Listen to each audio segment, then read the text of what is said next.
Le deuxième anniversaire du centre Lily devait être un jour de fête. Les enfants dansaient dans des tenues aux couleurs douces, les parents essuyaient des larmes de fierté et Travis se tenait près du podium, serrant fermement la main de Lily. Jennifer, radieuse dans une robe lilas, se déplaçait dans la foule comme un chef d'orchestre, s'assurant que tout se déroulait parfaitement. Mais juste avant que le ruban commémoratif ne puisse être coupé, le SUV noir s'est arrêté. Une femme en tailleur pantalon blanc en est descendue, son maquillage impeccable, son aura froidement confiante. C'était Camilla. Pendant un long moment, personne n'a bougé. L'expression de Travis s'est assombrie alors qu'il s'avançait, protégeant légèrement Lily derrière lui. « Camilla » murmura-t-il, presque incrédule. « Pourquoi es-tu ici ?» Elle sourit, tendant une enveloppe en cuir. « Joyeux anniversaire, Travis. Je suis ici pour faire un don de 15 millions de Nira à la fondation et pour faire la paix. » Jennifer n'a pas dit un mot. Elle a instinctivement rapproché Lily d'elle, sentant la main de l'enfant serrer la sienne plus fort avec des doigts tremblants. Angela s'est immédiatement avancée, les yeux plissés. « Les gens ne se montrent pas comme ça à moins de cacher quelque chose, » siffla-t-elle à Travis. La voix de Camilla coupa le murmure. « Je regrette la façon dont je suis parti. Je n'avais pas la force à l'époque, mais je vois ce que vous avez construit et je veux aider. » Travis baissa les yeux sur Lily, qui cachait maintenant son visage sur le côté de Jennifer. Son corps était raide, sa respiration superficielle. Jennifer murmura, elle a peur d'elle.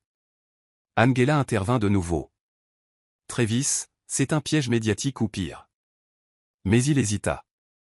Les caméras crépitaient, les donateurs regardaient, et l'argent soutiendrait les programmes pour une autre année. Parlons-en plus tard, Camilla, dit-il sèchement, prenant l'enveloppe mais sans offrir de sourire. Le sourire suffisant de Camilla ne s'est pas estompé. Elle était entrée dans le jardin de la guérison et avait planté une graine de discorde. 3 jours plus tard, Travis entra dans la salle du conseil pour trouver Camilla déjà assise, les jambes croisées, des papiers soigneusement empilés devant elle. Elle ne jouait plus le rôle de la visiteuse repentante. « Vous n'avez pas lu les petits caractères, n'est-ce pas » dit-elle doucement alors que Travis s'asseyait, les sourcils haussés. Le don était assorti de conditions.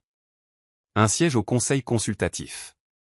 Angela explosa, « Vous avez utilisé la célébration du centre comme un levier. » Camilla haussa simplement les épaules. « Je suis une femme d'affaires. J'investis là où il y a une vision. » La salle était tendue. Travis relut l'accord, le cœur serré. Elle ne mentait pas. Scott murmura depuis son siège, cette clause était enfouie à la page 6.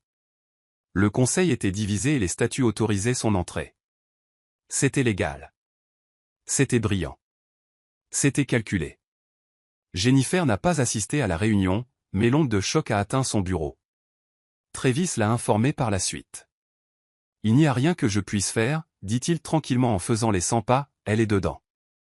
Jennifer, pliant les rapports de thérapie de Lily, leva lentement les yeux. « Alors elle est déjà en train de gagner, » dit-elle doucement. « Pas parce qu'elle est ici, mais parce que tu as hésité. » Travis se figea. Ça le piqua au vif parce que c'était vrai. Camilla siégeait maintenant au conseil, et sa présence a changé la dynamique. Ses votes divisaient constamment la direction que Jennifer avait menée, suspendant de nouveaux programmes de thérapie, remettant en question des postes budgétaires, suggérant des partenariats d'entreprises qui ne correspondaient pas à leur mission. Angela a acculé Travis dans le couloir. « Tu lui donnes un pouvoir qu'elle ne mérite pas », il se frotta le front, épuisé. « La dernière fois que je ne t'ai pas écouté, Lily a cessé de parler. Je ne referai pas cette erreur. » Mais en vérité, les tactiques de Camilla étaient silencieuses, lentes et chirurgicales. Personne ne savait quel était son objectif final, mais il avait déjà commencé. Le premier article est apparu sur un blog parental. D'agent d'entretien à thérapeute, le centre Lily met-il en danger la sécurité de votre enfant? L'article n'était pas signé, mais truffé de langage accusateur, remettant en question les qualifications de Jennifer, insinuant que son ascension avait été plus émotionnelle que scientifique. Une photo était intégrée, floue, mais reconnaissable, Jennifer menant une session pieds nus, tenant les mains d'un enfant en dansant. « Lui feriez-vous confiance avec votre enfant ?» concluait l'article. Il s'est répandu comme une traînée de poudre. Les parents chuchotaient. Certains posaient des questions discrètes. Jennifer ignorait les regards, mais Lily s'accrochait à elle plus fort à chaque session. Travis a convoqué Scott, retrace l'IP. Je veux savoir qui a écrit ça. Mais Scott fronça les sourcils. L'article est masqué par des proxys. Cela pourrait prendre des semaines. Camilla s'est approchée de Jennifer nonchalamment près de l'escalier quelques jours plus tard, la voix dégoulinant de mièvrerie. Dur, la presse, hein? C'est ce qui arrive quand votre auréole brille trop fort. Jennifer n'a pas scié. Tu as fini? Camilla sourit. Je ne fais que commencer. Cet endroit a besoin d'une vraie structure. Pas de goûter et de danse pieds nus. Jennifer s'est approchée, murmurant à peine, n'utilise pas cet endroit pour laver ta culpabilité. Lily ne veut pas de toi ici. Camilla s'est penchée, le visage se durcissant. Alors peut-être que Lily devrait apprendre qui écrit les histoires. Alors qu'elle s'éloignait, le téléphone de Jennifer a vibré. C'était un message d'un numéro inconnu. Je connais ton secret. Jennifer fixa l'écran, son cœur battant soudainement la chamade. Elle n'avait pas de squelette dans le placard, ou du moins c'est ce qu'elle pensait. Mais le sentiment dans sa poitrine n'était pas de la peur. C'était un avertissement de tempête. Camilla écrivait un nouveau scénario, et les pages tournaient vite. L'atmosphère autrefois paisible du centre devint tendue de suspicion, bien que personne ne puisse dire exactement quand le changement avait commencé. Camilla passait plus de temps dans le salon d'attente, sirotant son expresso et parlant doucement avec les parents. Cela semblait inoffensif au début, juste une conversation polie. Mais au cours de la semaine suivante, Jennifer remarqua plus de regards, plus de sourires crispés, plus de retraits subtils de la part de familles qu'elle serrait autrefois dans ses bras comme des proches. Un matin, une mère murmura à une autre, elle se rapproche trop de Monsieur Langston. Ce n'est pas professionnel. Un autre parent refusa de laisser son enfant dans la session de groupe de Jennifer. Jennifer ne dit rien, mais la douleur commença à s'installer dans sa colonne vertébrale comme un poids. Dans la salle de stockage, elle trouva son téléphone qui vibrait à nouveau, un autre texto anonyme. Tu n'es pas à ta place. Tu ne feras jamais partie de la famille. Elle resta là, fixant le message clignotant, le cœur lourd, se demandant comment le poison de Camilla se propageait si vite et si silencieusement. Angela entra en trombe dans le bureau de Travis plus tard cet après-midi-là, claquant son téléphone sur la table. As-tu lu les forums ces derniers temps? Les parents remettent en question la stabilité de Jennifer. Travis leva les yeux, le front plissé. Sur la base de quoi? Elle ricana. Sur la base de mensonges murmurés autour de par ton ex-fiancé, qui est arrivé avec un don et qui se comporte maintenant comme la reine du centre. Travis se massa les tempes. Camilla n'a rien dit directement. Exactement, intervint Angela. C'est ainsi que les manipulateurs habiles opèrent. Pendant ce temps, Scott compilait des captures d'écran et des horodatages des comptes de réseaux sociaux du centre. Un compte particulier qui commentait toujours de manière énigmatique sous les publications de Jennifer fut tracé jusqu'à une adresse IP jetable à quelques kilomètres de l'appartement de Camilla. Cette nuit-là, Jennifer s'assit tranquillement dans la chambre de Lily, frottant les petits genoux de la fillette. « Tu me fais toujours confiance » murmura-t-elle. Lily cligna doucement des yeux, puis pressa sa tête contre le bras de Jennifer. Mais même ce réconfort semblait fragile maintenant. Camilla entraînait l'âme de Jennifer dans le doute et les ombres sans jamais élever la voix. Après une nuit blanche, Jennifer prit la douloureuse décision de se retirer pour quelques jours. Elle en informa Travis et le conseil d'un ton posé, invoquant un repos personnel temporaire. Les mots avaient un goût de défaite, même en sortant de ses lèvres. Elle embrassa le front de Lily avant de partir ce jour-là, son sourire crispé et ses yeux rougis. Mais dès que Jennifer franchit la porte, le rythme du centre Lily vacilla. Les enfants devinrent agités, incapables de se concentrer pendant la thérapie. Les parents commencèrent à exprimer leur inquiétude. Non seulement à propos de l'absence de Jennifer, mais aussi du changement émotionnel chez les enfants. Et puis Lily, qui avait commencé à fredonner et à lever ses membres en arc gracieux, s'arrêta brusquement. Elle redevint une coquille silencieuse, ses mouvements raides, ses yeux vides.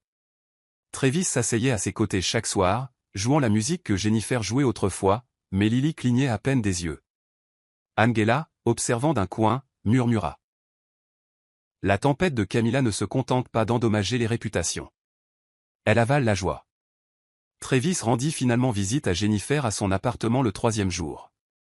Elle ouvrit la porte avec les yeux gonflés, portant un des vieux dessins de Lily épinglé sur sa chemise comme une armure. « Je ne voulais pas être une distraction, dit-elle doucement. « Tu ne l'étais pas, dit Travis. Tu es le rythme de cet endroit.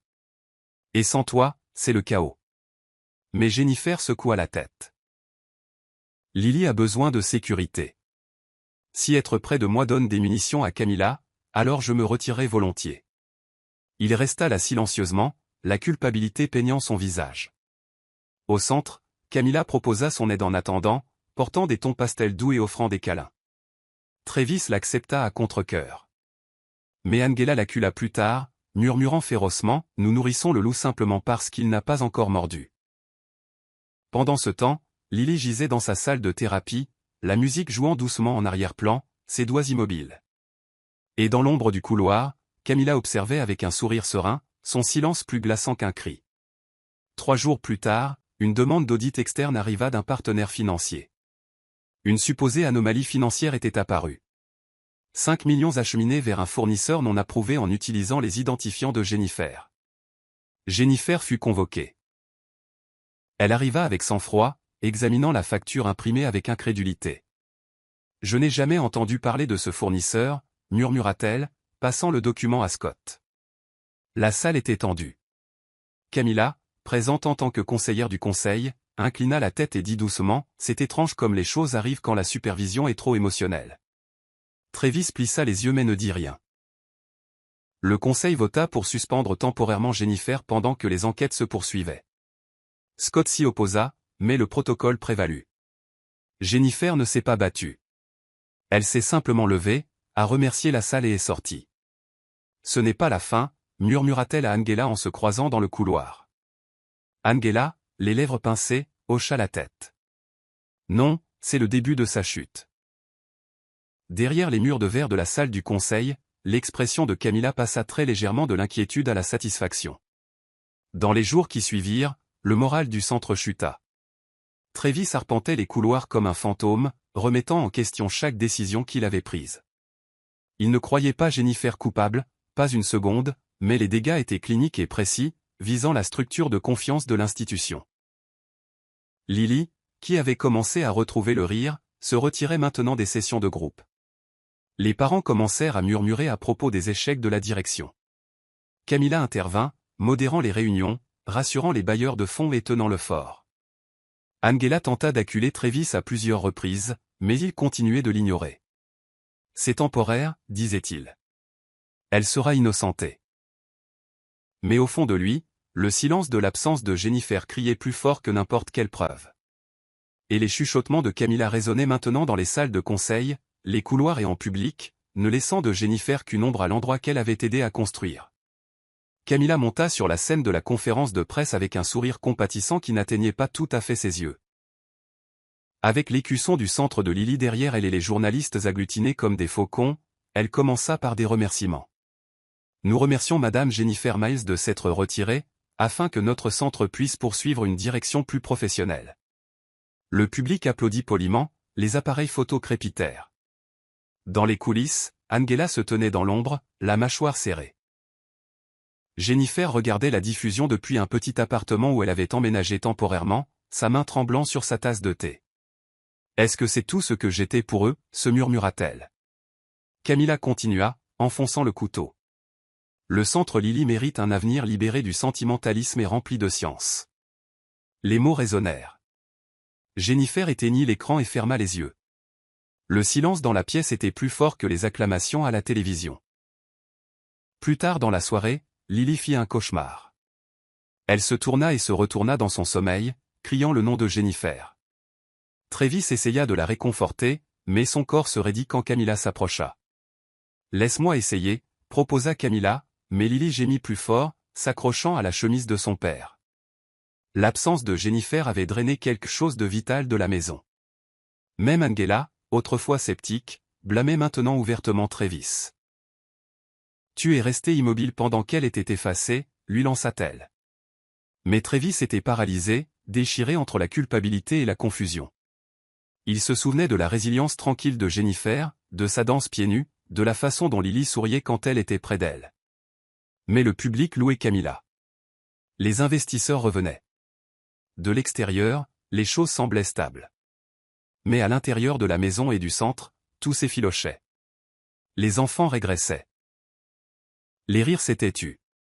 La musique s'était arrêtée.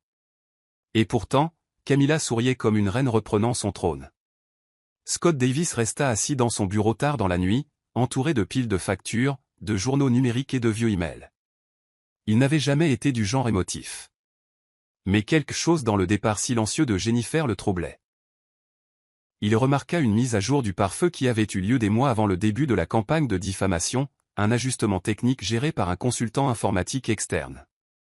Le nom lui disait quelque chose, Léo Agu. Après quelques recherches, Scott découvrit que Léo était sur la liste de paie de l'entreprise immobilière du père de Camilla. Son pouce accéléra. Ce n'était pas une coïncidence.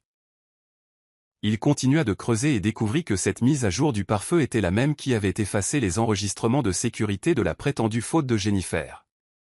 Il imprima le dossier, ses mains tremblant légèrement. « Elle ne l'a pas fait », murmura-t-il. Et Camilla a tout planifié. Scott partagea l'information avec Angela le lendemain matin. Elle tisse sa toile comme une aiguille, dit froidement Angela, parcourant le dossier. Ce n'est pas une vengeance. C'est une stratégie. Ils décidèrent de ne pas le dire à Travis pour l'instant. Pas avant d'avoir des preuves solides et indéniables. Pendant ce temps, Camilla continuait de charmer la presse et les membres du conseil, organisant des brunchs pour les donateurs et inventant des termes comme « la renaissance de Lily ». Les enfants du centre, cependant, n'étaient pas dupes. Jennifer leur manquait. Le personnel aussi, discrètement, maladroitement, mais la peur des représailles les faisait taire. Angela fit le pas suivant. Elle contacta le consultant informatique sous un autre nom, demandant une entrevue informelle. Mais Camilla avait déjà 3 longueurs d'avance. Le temps que Scott vérifiait à nouveau le profil du consultant, il avait été effacé, pas d'historique de travail, pas de contact, disparu, comme s'il n'avait jamais existé. Scott se pencha en arrière dans son fauteuil, fixant le plafond. « Nous avons affaire à quelqu'un qui sait comment effacer ses traces, » dit-il. Angela hocha la tête, mais elle ne peut pas effacer la mémoire d'un enfant. C'est là que nous trouverons la vérité. Un matin froid, une enveloppe couleur crème glissa sous la porte de l'appartement de Jennifer. Pas d'adresse de retour, pas de nom, juste le sien écrit en lettres capitales. À l'intérieur se trouvait une courte note, vérifiez la chambre 407. Le disque dur n'a pas été effacé. Son cœur manqua un battement. Cette pièce avait été un placard de rangement, maintenant scellé après une rénovation. Elle appela Scott, qui ne perdit pas de temps. Ils arrivèrent au centre Lily sous le prétexte de son inspection de routine. Scott utilisa une vieille clé maîtresse, la porte grinça en s'ouvrant, révélant une armoire poussiéreuse et du matériel oublié. Dans le coin arrière, enveloppé dans une serviette délavée, se trouvait un disque dur. Scott le brancha sur son ordinateur portable sur le champ. Les images prirent vie à l'écran. Camilla dans le bureau de Travis, accédant à son ordinateur portable. Elle brancha une clé USB, parcourut des fichiers et copia des dossiers entiers intitulés « Allocation de fonds »,« Paie » et « Rapport des donateurs ». L'horodatage datait de la nuit précédant le signalement de l'audit au nom de Jennifer. Scott s'adossa, stupéfait. « Ça y est », murmura-t-il. Jennifer s'appuya contre le mur pour se soutenir, des larmes se formant. Elle a vraiment essayé de tout gâcher. Pas seulement moi, Lily, le centre. Scott tendit la main et serra doucement son bras. Nous allons montrer ça à Angela, et cette fois, nous n'arrêterons pas avant qu'elle ne soit partie. Jennifer hocha lentement la tête. Mais sous le soulagement, quelque chose de plus lourd persistait. Elle n'était pas sûre de la confiance que Travis avait perdue, et même avec la vérité en main, les dégâts de Camilla avaient déjà saigné dans des endroits qu'ils ne pourraient peut-être jamais guérir complètement. Le couloir était faiblement éclairé alors que Travis se tenait près du bureau que Camilla avait pris pour son travail au conseil. La mâchoire serrée, les mains dans les poches comme pour retenir tout ce qu'il voulait dire. Camilla se tourna quand il entra, son visage s'illuminant d'une douceur étudiée. « Tu es venu » dit-elle doucement, comme si elle l'attendait. Les yeux de Travis restèrent fixés sur les siens. « J'ai besoin de savoir la vérité. As-tu placé ces fichiers sur le système de Jennifer » Camilla cligna des yeux, blessée. C'est ce que tu peines. C'est de moi? Murmura-t-elle en s'approchant. Travis, je suis partie il y a des années parce que j'avais peur, pas parce que j'étais cruelle. Sa voix se brisa, parfaitement synchronisée, mais je suis revenue parce que j'ai réalisé ce que j'avais perdu. Toi, nous. Sa main effleura sa joue, et bien que Travis ne bougeât pas pour rendre le geste, il ne se recula pas non plus. Elle s'approcha encore plus, et avant que Travis ne puisse l'arrêter, elle se pencha et l'embrassa, un long contact familier qui remua de vieux sentiments et en embrouilla de nouveaux. Il ne répondit pas, mais il ne l'arrêta pas non plus. Quand elle se recula, ses yeux cherchèrent son visage. « Je sais que tu ressens encore quelque chose, dit-elle. Et je peux aider à diriger le centre. Nous pourrions le faire ensemble. » Il s'éloigna alors, enfin. Cet endroit appartient à Lily. Ce n'est pas une entreprise commerciale, et je ne le laisserai pas le devenir. Elle sourit, mais quelque chose derrière ses yeux pétilla de calcul. Alors laisse-moi l'aider, dit-elle. S'il te plaît, laisse-moi être là. Travis hocha la tête une fois, lentement, incertain. Mais même en quittant la pièce, quelque chose dans ses tripes se retourna. Il ne savait pas si c'était de la culpabilité ou un sentiment croissant qu'il venait de commettre une terrible erreur. Le couloir résonnait faiblement du bruit des talons de Camilla, alors que Jennifer se dirigeait vers le bureau pour déposer des formulaires de thérapie mis à jour. Son rythme ralentit quand elle vit la porte entr'ouverte et entendit de doux murmures à l'intérieur. Elle se figea sur le seuil juste au moment où la main de Camilla caressait le visage de Travis et l'embrassait. Les yeux de Jennifer s'écarquillèrent, mais elle ne bougea pas. Elle regarda Travis rester là, immobile, laissant faire. Son cœur se serra, non pas de jalousie, mais d'une vague de trahison qui lui coupa presque le souffle. Silencieusement, elle se retourna et rebroussa chemin, les formulaires glissant de ses mains. Pas un mot prononcé, pas un son. Ce soir-là, Jennifer laissa sa lettre de démission sur le bureau de Travis. Pas de confrontation, pas de scène, juste une sortie nette. « Merci de m'avoir fait confiance avec Lily », écrivait-elle. « Mais je ne peux plus servir là où la confiance s'est brisée. » Angela la trouva en train de faire ses valises aux premières lueurs du jour. « Tu as vu quelque chose, n'est-ce pas » demanda-t-elle, n'ayant pas besoin de la réponse. Jennifer hocha la tête une fois, sa voix à peine un murmure. « J'en ai assez vu. » Angela voulait crier, traîner Travis hors de son bureau et exiger des explications. Mais Jennifer l'arrêta. « Laisse-le comprendre. Lily aura besoin de quelqu'un quand il le fera. » Alors que Jennifer quittait la maison, le ciel gris, elle s'arrêta une dernière fois à la fenêtre de Lily. À l'intérieur, Lily était assise, immobile, les yeux fixés sur la porte, comme si elle savait déjà que Jennifer ne reviendrait pas. Sans Jennifer, l'atmosphère au centre Lily a changé en quelques jours. La salle de musique est devenue plus silencieuse, les enfants s'agitaient, incertains des nouvelles routines. Lily a de nouveau cessé de manger, refusant de participer à toute activité. Même Success, qui avait commencé à faire de petits progrès, a régressé, se mouillant pendant la thérapie et se retirant dans un silence colérique. Travis a essayé de maintenir les choses en marche, mais Camilla était partout maintenant. Elle souriait aux réunions, apportait de nouvelles techniques, mais l'esprit qui remplissait autrefois les pièces s'était émoussé. Ça ne marche pas, a dit Angela sans détour, après une réunion de personnel tendue. Vous avez remplacé le cœur par le protocole. Camilla a agi rapidement. Laissez-moi intervenir temporairement, a-t-elle offert doucement au conseil, se présentant comme une dirigeante chevronnée. Travis, épuisé, a accepté, en partie par culpabilité, en partie par désespoir. Angela a secoué la tête mais est restée silencieuse pour l'instant.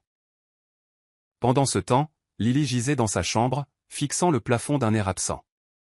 Son lapin en peluche, habituellement serré fort, avait été laissé par terre. Son silence était plus fort que n'importe quel cri. Scott est passé au petit appartement de Jennifer, le trouvant fermé à clé. Il a glissé une note sous la porte. « S'il te plaît, ne disparais pas. Nous avons besoin de toi. » Mais il semblait trop tard. Tout ce qui avait rendu le centre Lily extraordinaire s'effilochait. Et au centre de tout cela, Camilla se tenait souriante. Angela était assise tranquillement par terre dans l'ancien bureau d'Hélène, feuilletant la dernière boîte marquée « Nursery 2011 ». La poussière s'accrochait au dos des livres, mais enfouie entre les vieux dessins de Lily et les programmes d'enfance, elle trouva un journal relié en cuir rouge. C'était celui d'Hélène.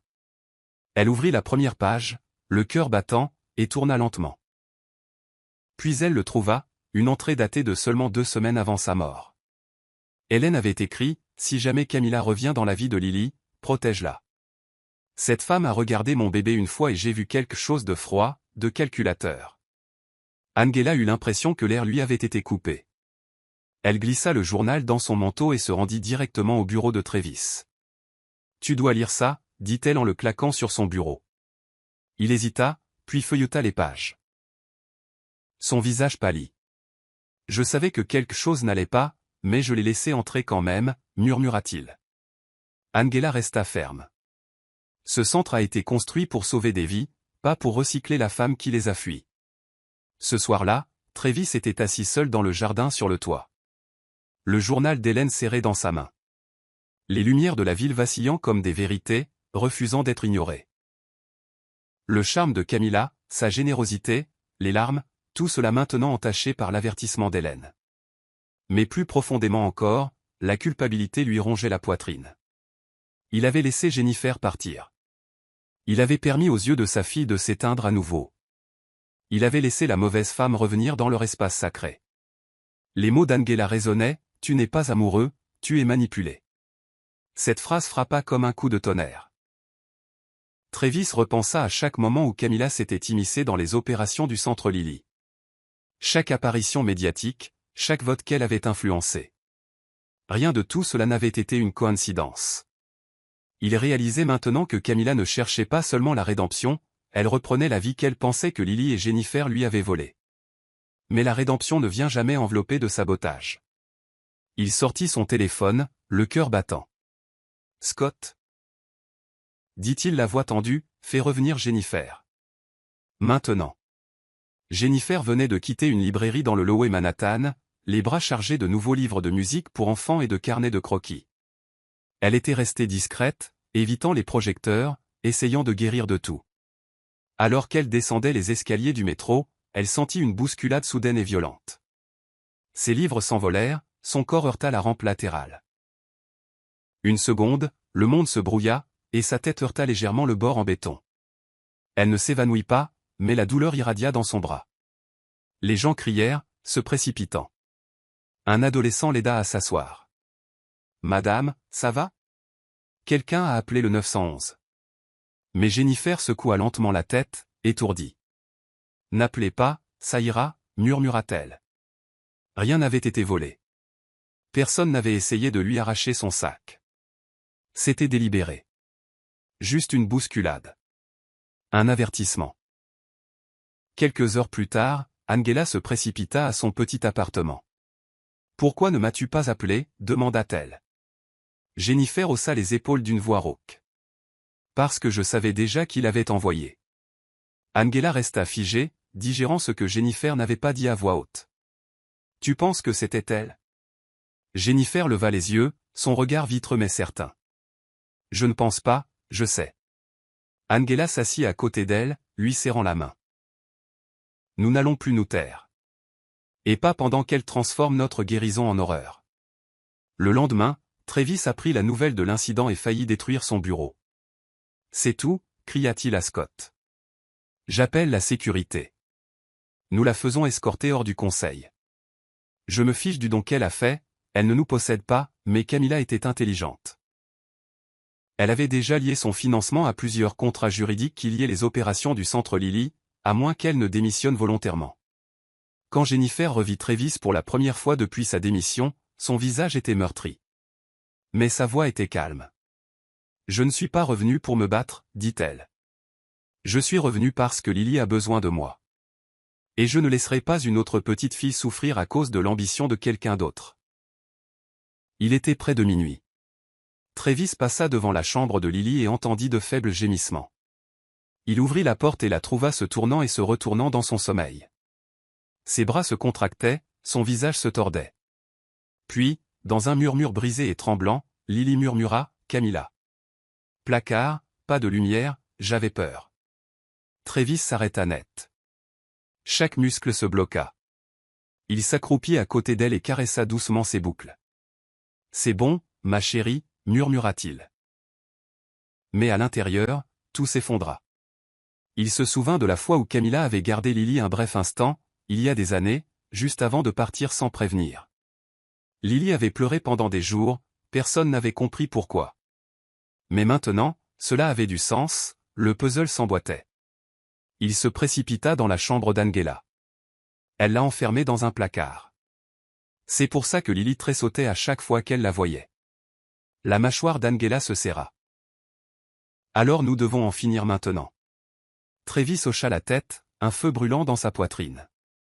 Elle a touché à la peur de ma fille. Elle a fini. Le lendemain matin, il n'attendit pas le conseil. Il entra en trompe dans le bureau de fortune de Camilla au centre.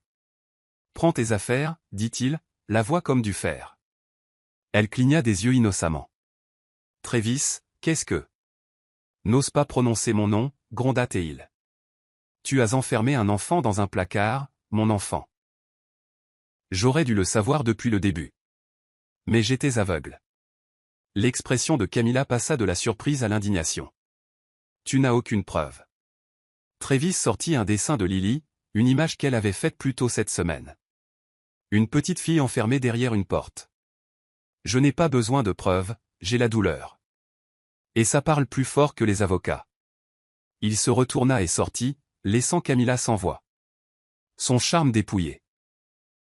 Ce soir-là, alors que Jennifer bordait Lily, l'enfant murmura « Merci d'être resté ». Jennifer l'embrassa doucement sur le front. « C'est toi qui m'as donné une raison de le faire. » Et dehors, sous le ciel nocturne, Travis se tenait seul, les mains serrées, le cœur brisé, mais commençant enfin à voir toute la vérité. Angela n'avait jamais cru aux guerres sur les réseaux sociaux, mais ce soir, elle a enfreint sa propre règle. Assise à sa table de salle à manger, éclairée uniquement par une seule lampe, elle a ouvert le journal d'Hélène et a parcouru la dernière ligne pour la 50e fois. Si Camilla revient, protège Lily. Ses mains tremblaient alors qu'elle cliquait sur « Publier ». Ce qui a suivi était un exposé sincère, une série de pages numérisées des craintes manuscrites d'Hélène, des photos franches d'Ekimos sur les poignets de Lily datant d'il y a des années, et sa propre légende émouvante. Tu ne peux plus faire semblant, Camilla. En quelques heures, la publication a été partagée des milliers de fois. Des hashtags ont fleuri, hashtag protéger Lily, hashtag la vérité sur le charme, hashtag le nettoyeur nous a sauvés. Les parents du centre ont commencé à envoyer des messages privés. Certains étaient choqués. D'autres ont admis qu'ils avaient ressenti quelque chose d'étrange à propos de Camilla, mais ne savaient pas quoi dire. Angela faisait les 100 pas, attendant les réactions, mais au lieu de cela, une lente vague de solidarité s'est levée autour de Jennifer. Quant à Travis, il n'avait pas encore vu la publication. Travis était encore trop empêtré dans la culpabilité, regardant son centre se défaire et le souvenir de Jennifer hanter chaque couloir. Angela le trouva sur le balcon le lendemain matin, les yeux lointains. « Lisa » dit-elle en lui tendant sa tablette. Ses mains hésitèrent avant de faire défiler. Sa mâchoire se serra à chaque ligne, jusqu'à ce qu'il murmure enfin « Hélène », elle la craignait. Angela hocha la tête, sa voix basse et tranchante. « Tu essaies de réparer quelque chose avec la chose même qui l'a brisée. » Pour la première fois depuis des semaines, Travis ne défendit pas Camilla. Il s'assit simplement, la tête enfouie dans ses paumes. « Je dois arranger ça », murmura-t-il. Angela posa une main sur son épaule. « Alors arrête de rester immobile pendant que ta fille oublie comment sourire. » Travis se tenait seul devant la tombe d'Hélène, le ciel couvert reflétant la lourdeur sur son visage. Il tenait fermement le journal de Lily, maintenant usé par des nuits à le feuilleter, cherchant une clarté qu'il n'avait jamais trouvée dans les bras de Camilla. « Je l'ai laissé s'approcher à nouveau, dit-il à voix haute, bien que personne ne soit là. Je pensais aider Lily, mais je m'aidais moi-même, et ça lui a fait du mal. » Le vent fit bruire doucement les arbres, comme si Hélène répondait en soupirant. Il s'agenouilla, balayant les feuilles de son nom gravées dans le granit. Je ne l'ai pas protégée quand elle en avait besoin. Je le vois maintenant. L'air se refroidit, mais Travis ne bougea pas. Il ferma les yeux, laissant le silence le gronder. Pour la première fois, il pleura non seulement la mort d'Hélène, mais aussi son échec à protéger la fille qu'elle avait laissée derrière elle. Il retourna à la maison ce soir-là avec une nouvelle résolution. Camilla était assise sur le canapé, les jambes croisées, feuilletant une brochure de collecte de fonds, comme si l'endroit lui appartenait. « Il faut qu'on parle », dit Travis. Elle sourit comme si c'était un autre coup aux échecs.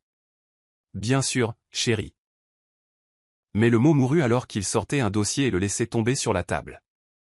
Images de sécurité, métadonnées altérées, journaux d'accès au pare-feu, tout remonte à votre entreprise. Camilla se figea. « Tu as fouillé dans les affaires de ma famille ?» demanda-t-elle, feignant l'offense. Travis ne sia pas. « Non, Scott l'a fait. Et maintenant je vois tout ce que j'étais trop aveugle pour affronter. » Camilla se leva, la voix s'élevant. « Tu ne peux pas me jeter à nouveau, Travis. Tu penses qu'elle est meilleure que moi. » Travis prit une inspiration. « Non, dit-il tranquillement. Elle n'a simplement jamais eu à faire semblant. » Les yeux de Camilla se plissèrent. « Tu le regretteras. » Il ouvrit la porte. « Pars et ne reviens pas. » Le lendemain matin, une épaisse enveloppe Kraft arriva au centre Lily.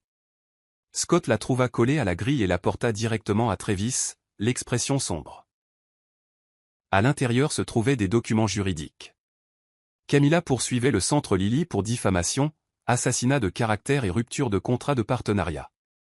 Son avocat exigeait 100 millions de dommages et intérêts et une lettre d'excuse publiée dans le New York Times. Elle instrumentalisait tout, dit Angela après avoir lu les papiers. Nous avons exposé ses mensonges et maintenant elle utilise la loi pour tordre la vérité. Travis convoqua une réunion d'urgence du conseil, les mains serrées de frustration. Nous n'avons pas le temps pour la peur, leur dit-il. Nous nous battons, non seulement pour le centre, mais pour Jennifer, et pour Lily. Le conseil hocha la tête, mais l'incertitude persistait. Jennifer, qui était restée silencieuse et à l'écart, apprit la nouvelle du procès et resta assise dans un silence stupéfait. Elle poursuit le centre que j'ai aidé à construire.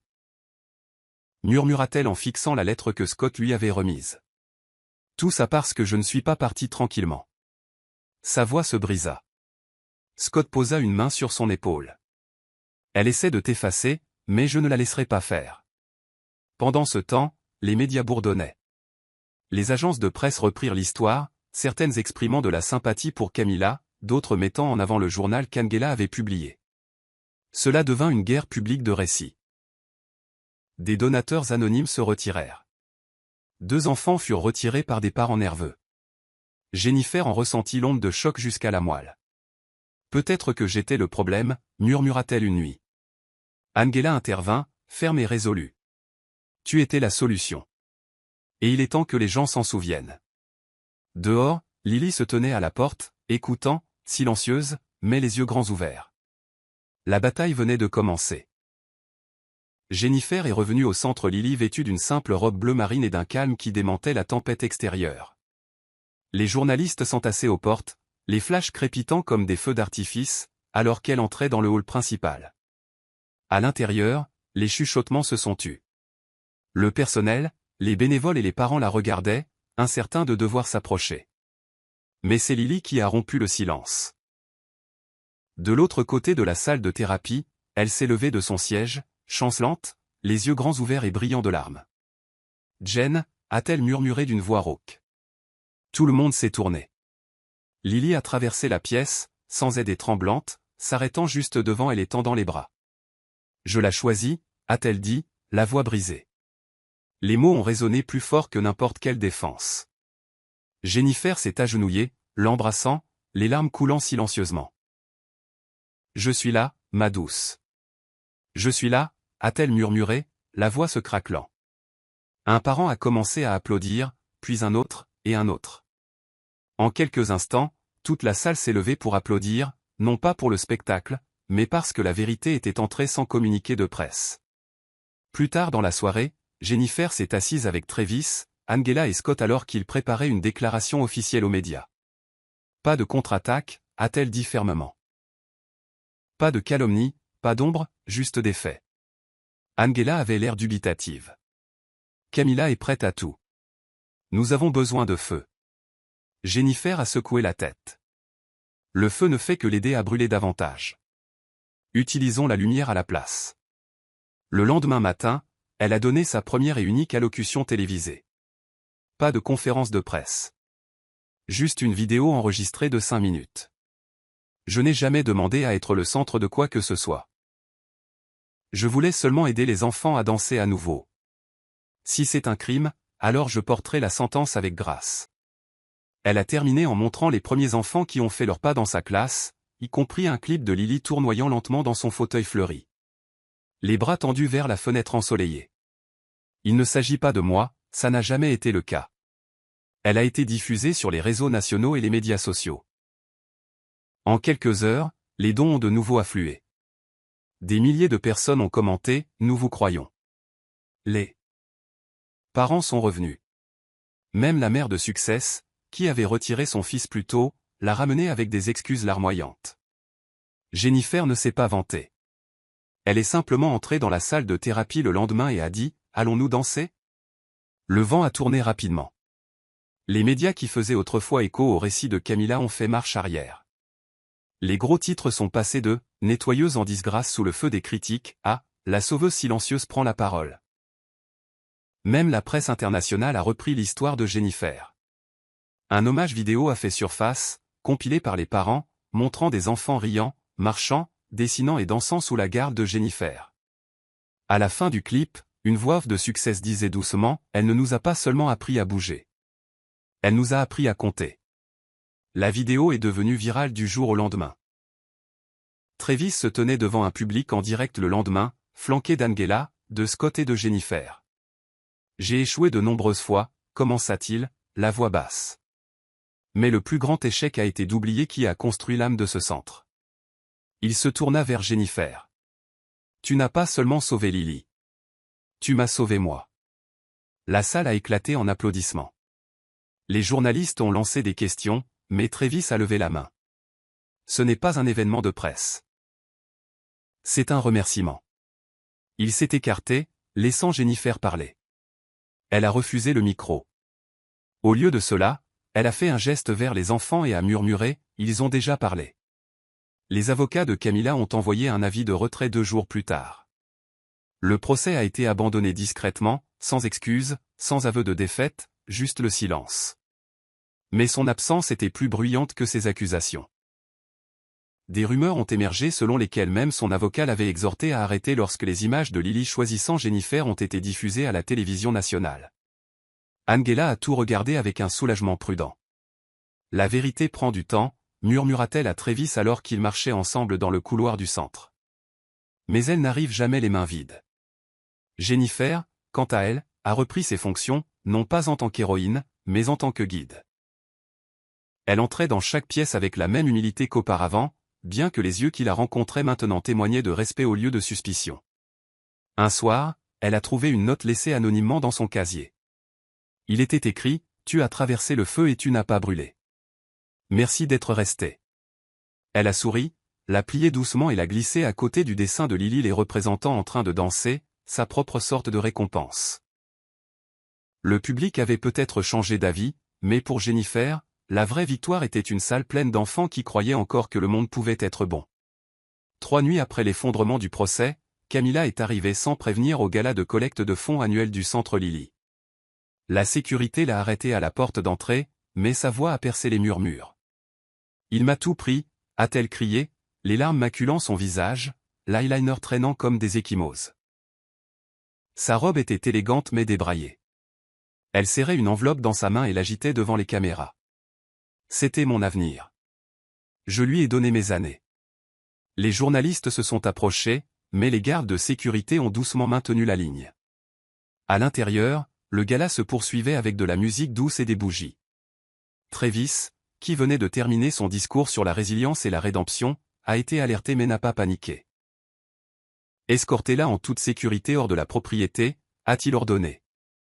Ne lui faites pas de mal, mettez simplement fin à la scène. Alors que Camilla criait à l'extérieur, hurlant le nom de Jennifer comme une malédiction, Travis est retourné dans la salle de bal et s'est versé un verre d'eau. Angela est venue à ses côtés. « Ça va ?» Il a hoché doucement la tête.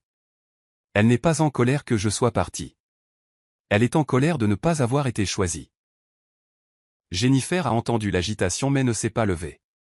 Elle était assise avec Lily et Success, les regardant gribouiller les rêves de leur centre sur un grand tableau mural. Success a dessiné un soleil avec des enfants en bâton dansant en dessous. C'est ce que tu as fait, a-t-il dit à Jennifer. Elle a souri, passant une mèche de cheveux derrière son oreille. Non, mon chéri, c'est nous qui l'avons fait. Pendant ce temps, à l'extérieur des grilles, Camilla s'est finalement effondrée. Elle est tombée à genoux, serrant la même enveloppe, celle qui contenait sa proposition ratée de diriger une branche mondiale du Centre Lily. Ça devait être moi, a-t-elle murmuré en tremblant. Une des gardes, une femme nommée Clarisse, s'est avancée et l'a aidée à se relever.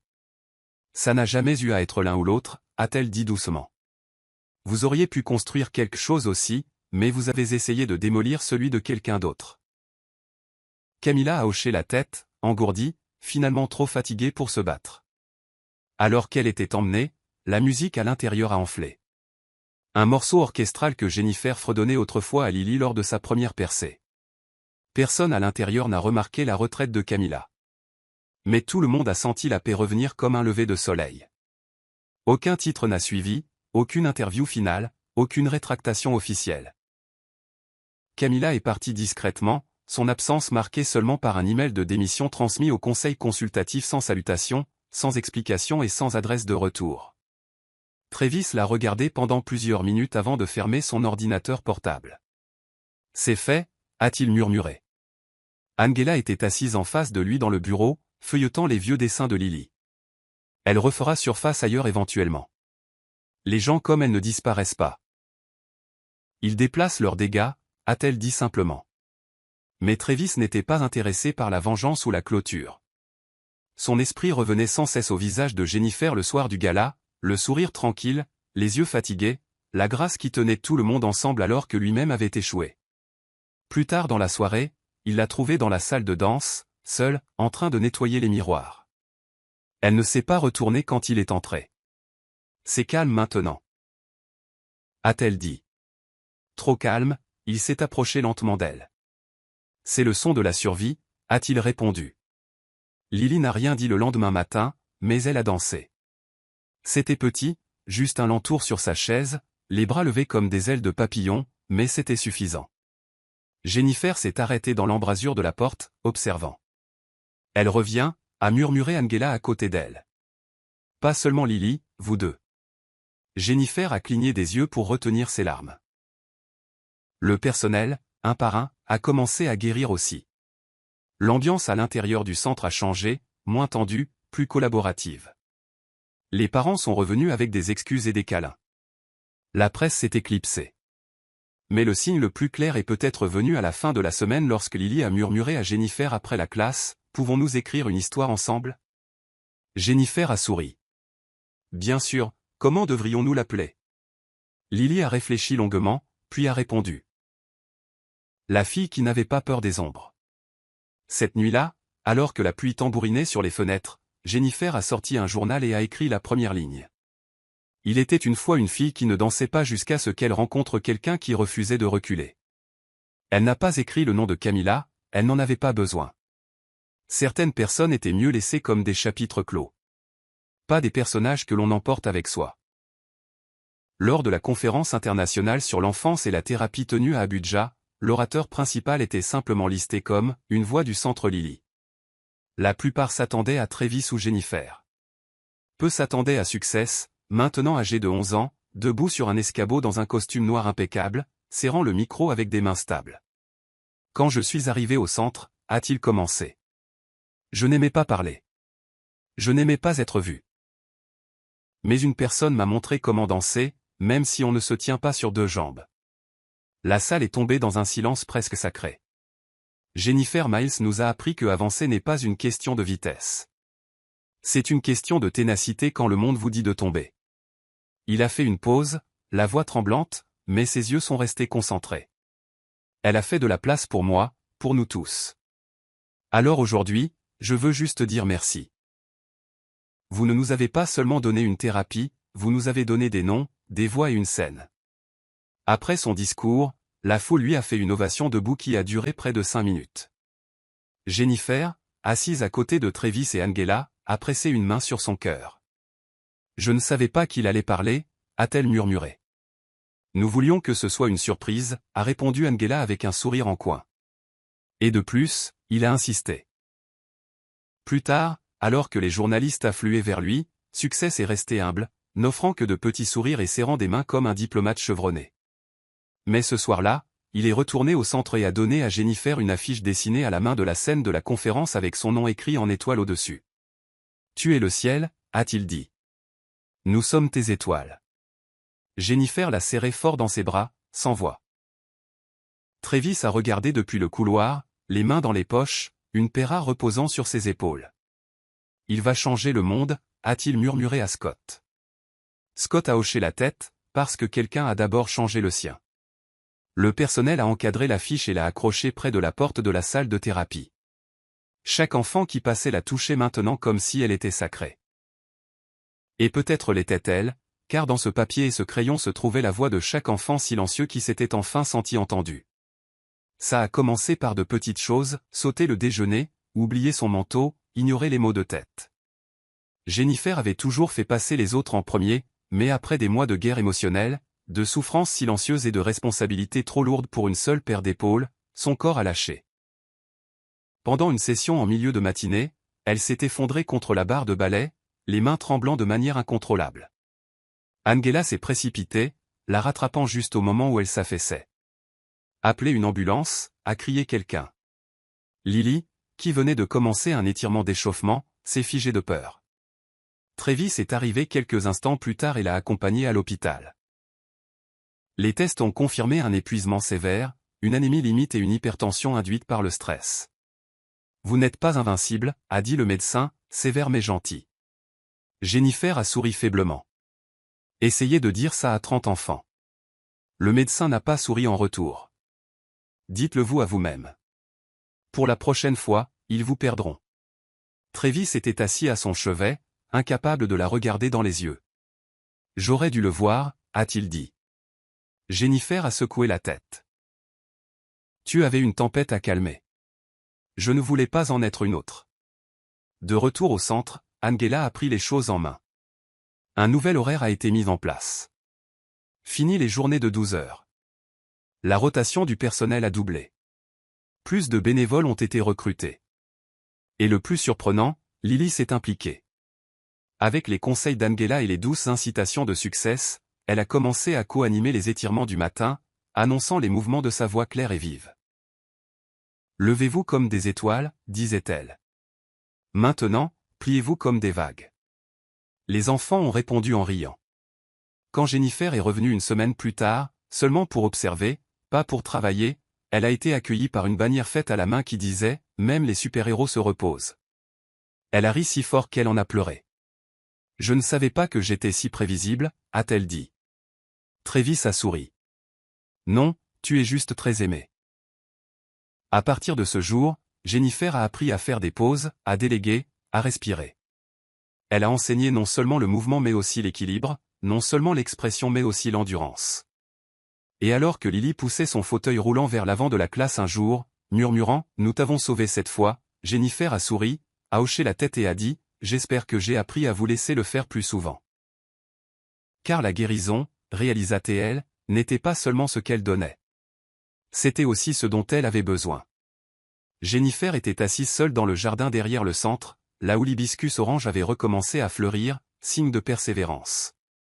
Elle a ouvert un cahier neuf, a fixé la page blanche et a finalement commencé à écrire. Camilla, commençait la lettre, tu es parti, tu es revenu, puis tu as essayé de détruire ce qui n'a jamais été à toi au départ. Son stylo ne tremblait pas, ni son souffle. Chaque phrase qu'elle écrivait était mesurée, calme, non pas par amertume, mais par finalité. Je t'ai pardonné bien avant que tu ne le demandes, non pas parce que tu le méritais, mais parce que j'ai refusé de laisser ton ombre bloquer mon lever de soleil. Elle a fait une pause un instant, levant les yeux vers les rires des enfants qui s'échappaient des fenêtres ouvertes, puis a continué.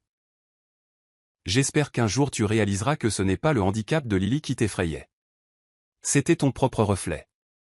Tu es parti parce que l'amour t'effrayait, et tu es revenu parce que le regret te dévore. Le vent a tourné une page. Jennifer a souri légèrement. La dernière ligne disait, tu as eu raison de partir quand tu l'as fait, mais tort de revenir avec du feu au lieu de fleurs. Jennifer a arraché la lettre du cahier, l'a pliée soigneusement et l'a placée dans une petite enveloppe. Elle ne l'a pas scellée. Elle ne l'a pas adressée. Au lieu de cela, elle s'est levée, est rentrée à l'intérieur et l'a jetée dans la cheminée du bureau d'Angela sans un mot. Angela a levé les yeux de son ordinateur portable. C'est ce que je pense que c'est, a-t-elle demandé. Oui, a répondu doucement Jennifer. Ça n'a jamais été destiné à une boîte aux lettres, juste à un miroir. Les flammes ont lentement avalé le papier, le recourbant sur les bords. Jennifer a regardé jusqu'à ce qu'il ait disparu. Cette nuit-là, elle a dormi sans se réveiller pour la première fois depuis des semaines. Le matin, elle a dirigé les enfants dans les échauffements, sa voix égale et forte. La paix ne vient pas toujours avec la justice, avait-elle appris. Elle arrive parfois par la libération. Et bien que Camilla ne connaisse jamais les mots que Jennifer a écrits, c'était peut-être la plus vraie des conséquences. Être interpellé sincèrement, sans jamais l'entendre. La salle du conseil était exceptionnellement pleine. Chaque siège était occupé, parents, personnel, anciens bénévoles, et même d'anciens membres du conseil. À la tête de la table, Travis se tenait avec une plaque scellée à la main. Il a regardé la foule et s'est éclairci la gorge. Depuis 5 ans, ce centre est synonyme de guérison, d'espoir et de seconde chance. Mais il y a une personne dont le nom n'a jamais été sur le mur, bien que ses mains en aient tenu chaque morceau. Ils se sont tournés vers Jennifer, assise à côté d'Angela. Vous avez dit un jour que la guérison n'avait pas besoin d'applaudissements, mais aujourd'hui, nous en donnons quand même. Il a retiré le tissu de la plaque. On pouvait y lire « Le pavillon Jennifer Miles ». La guérison par les mains qui sont restées. Un silence s'est abattu sur la pièce avant que la première personne ne se lève pour applaudir, puis la deuxième. Et en quelques instants, la salle a éclaté en applaudissements tonitruants. Jennifer est restée assise, les mains sur la bouche, les larmes coulant librement. Plus tard, alors que la plaque était montée à l'entrée de l'aile de thérapie, les enfants ont fait la queue pour la toucher, certains y plaçant des autocollants, d'autres de petits cœurs en papier qu'ils avaient dessinés. Success a tendu à Jennifer une note pliée. Même les héros ont besoin de bâtiments à leur nom. Elle a gloussé. C'était ton idée, n'est-ce pas? Il a cligné de l'œil et haussé les épaules. Angela a pris Jennifer à part. Je me suis battue avec le conseil pour ça. A-t-elle admis? Non pas parce que tu l'as demandé, mais parce que je t'ai vu nous tenir ensemble quand tout a failli s'effondrer. Jennifer a regardé la nouvelle aile, maintenant ornée de couleurs vives, des dessins de Lily et des messages de parents. C'est trop, a-t-elle murmuré. Non, a dit Travis en se tenant à côté d'elle. C'est juste enfin assez. Ce soir-là, elle a parcouru les couloirs seule, touchant chaque mur, chaque chaise, chaque souvenir. Le nom sur le mur n'était pas une revendication. C'était une promesse qu'elle avait construit quelque chose qu'aucune tempête ne pourrait défaire. Et pour la première fois, Jennifer s'est autorisée à y croire. C'était son héritage, non pas la survie, mais la création. À 14 ans, Lily était devenue une force tranquille au sein du centre. Sa posture s'était redressée, son regard plus concentré, et ses mots, bien que toujours doux, portaient un poids sur lequel les gens s'appuyaient. Chaque mardi après-midi, elle animait l'heure du conte pour les plus jeunes enfants, utilisant souvent des signes et de la danse combinés pour exprimer des scènes de livres. Un après-midi, un nouveau parent a demandé « Depuis combien de temps travaille-t-elle ici ?» Jennifer a souri, depuis qu'elle a 5 ans. Elle ne le savait juste pas encore. Travis regardait souvent depuis l'embrasure de la porte, sans interférer, juste en observant. Elle est plus forte que nous deux. A-t-il murmuré un jour à Jennifer. Elle l'a toujours été, a répondu Jennifer. Lily était l'histoire qui continuait de s'écrire. Elle n'était pas un miracle de rétablissement. Elle était un témoignage d'adaptation, de résilience et de redéfinition. Et maintenant, elle donnait ces mêmes outils aux autres. Un vendredi, pendant les dernières minutes de la thérapie, un garçon nommé Naran s'est effondré de frustration. Je n'y arrive pas. Je ne suis pas comme les autres, a-t-il crié en jetant son appareil auditif. Avant que Jennifer ou Angela ne puissent intervenir, Lily s'est avancée en roulant et a ramassé l'appareil. Tu penses que je marche comme les autres, a-t-elle demandé. Naran l'a regardé, confus. Elle s'est levée lentement de son fauteuil roulant, en utilisant la barre. Je n'ai pas besoin d'être comme les autres.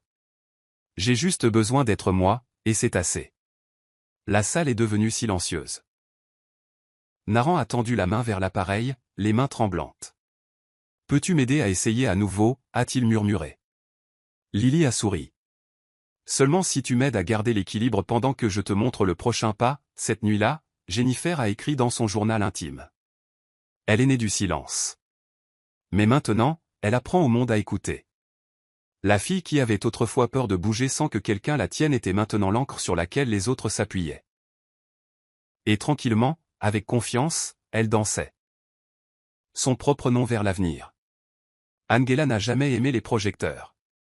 Elle avait toujours travaillé en coulisses, gérant la logistique, corrigeant les candidatures et intimidant les membres du conseil lorsque c'était nécessaire. Mais un matin, elle se tenait sur le podium du petit auditorium du centre, un livre recouvert de velours à la main. La foule ne s'attendait à rien de formel, juste un briefing habituel pour les donateurs. Mais quand Travis l'a présenté comme « le battement de cœur que personne n'entend jamais, mais que tout le monde suit », un silence soudain s'est fait. Angela a pris une profonde inspiration. Ce n'est pas un communiqué de presse, a-t-elle dit. C'est une confession, et un remerciement. Elle a ouvert le livre intitulé « La sœur venue d'en bas, ses mémoires ». Il ne s'agit pas de moi, a-t-elle ajouté. Il s'agit de ce que j'ai vu d'en bas, d'un accent grave côté et de derrière.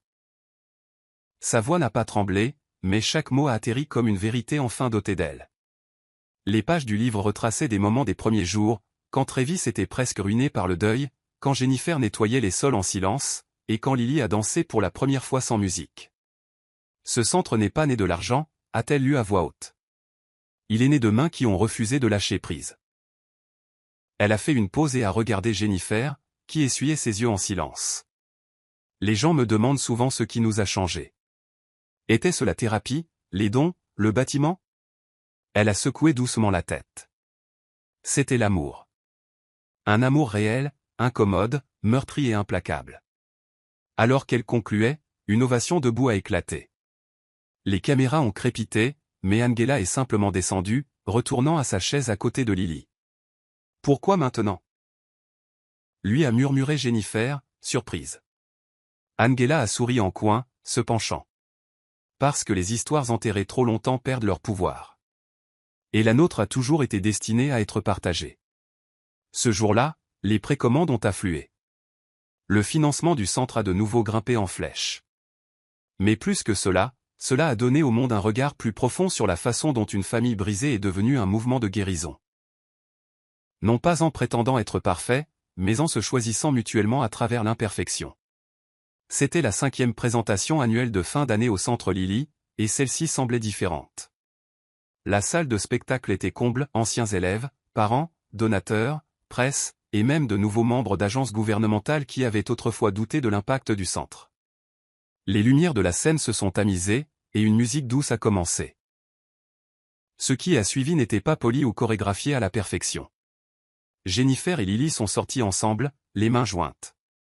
Les mouvements de Jennifer étaient doux, fluides, ancrés dans l'expérience et la grâce. Les pas de Lily étaient hésitants, mais significatifs, chacun plus confiant que le précédent. Ensemble, elles ont raconté une histoire silencieuse. De la douleur transformée en but, de la peur fondue par la foi, de l'immobilité transformée en danse. Quand Jennifer a soulevé Lily dans un lent tournoiement, le public a collectivement retenu son souffle. Quelque part au premier rang, Angela a fermé les yeux en murmurant « Hélène aurait adoré ça ». Travis a hoché la tête silencieusement à côté d'elle, incapable de parler alors que des larmes coulaient sur ses joues. À l'autre bout, Success a guidé les plus jeunes enfants pour qu'ils s'alignent avec leurs papillons en papier fait à la main et les tiennent en l'air en hommage silencieux. Alors que la musique s'estompait, Lily a terminé la pièce en faisant face au public et en signant « Merci de m'avoir permis d'être vue ». Et d'un coup, la salle a éclaté en applaudissements qui ont fait trembler les murs. Non pas pour la brillance technique, mais pour le courage. Non pas pour la performance, mais pour le témoignage. Jennifer a serré Lily fort dans ses bras, murmurant « Tu as dansé pour tous les silences que nous avons jamais survécus ». À l'extérieur de la salle, les étoiles clignotaient comme des témoins, la brise transportant les rires doux de la foule qui sortait. Ils n'ont pas seulement assisté à une performance. Ils ont assisté à la résurrection d'une fille qui a trouvé sa voie à travers le mouvement et d'une femme qui a transformé des ballets en miracles. Et bien que le spectacle se soit terminé, leur héritage ne faisait que commencer à résonner bien au-delà des murs qui contenaient autrefois leur douleur. Le matin du 5e anniversaire du centre, Travis se tenait au même podium en bois où il avait autrefois annoncé son ouverture, un homme différent de celui qui se tenait là il y a un demi-décennie. Lily se tenait à ses côtés, grande et calme. Jennifer était assise au premier rang avec Angela et Success, la lumière projetant une teinte dorée sur leur visage. Travis ajusta le microphone et sortit une feuille de papier pliée. « J'ai écrit ceci pendant la pire saison de ma vie. » Commença-t-il, et je n'aurais jamais imaginé avoir une raison de le lire à voix haute. Il déplia le papier. Il était intitulé « Pour ceux qui n'ont jamais été entendus jusqu'à ce qu'on danse pour eux ». Sa voix vacilla. « Cet endroit n'a pas sauvé ma fille. Elle nous a tous sauvés. Ce n'était pas seulement un projet. C'était une seconde chance. » Il continua, sa voix se raffermissant. « À la nettoyeuse qui est devenue notre pierre angulaire, à la sœur qui est devenue une forteresse, aux enfants qui nous ont appris à quoi ressemble la force dans le silence, et à la fille qui a transformé son fauteuil roulant en scène, je vous dédie l'œuvre de ma vie. » Un silence s'abattit sur la foule. Puis Lily s'avança et dit, « Je pensais que la danse était pour les gens qui pouvaient bouger parfaitement. Mais maintenant je sais que c'est pour les gens qui ressentent profondément. » Elle se tourna, prit la main de Jennifer et signa, « Merci d'avoir dansé à travers le silence avec moi. » Le public pleura.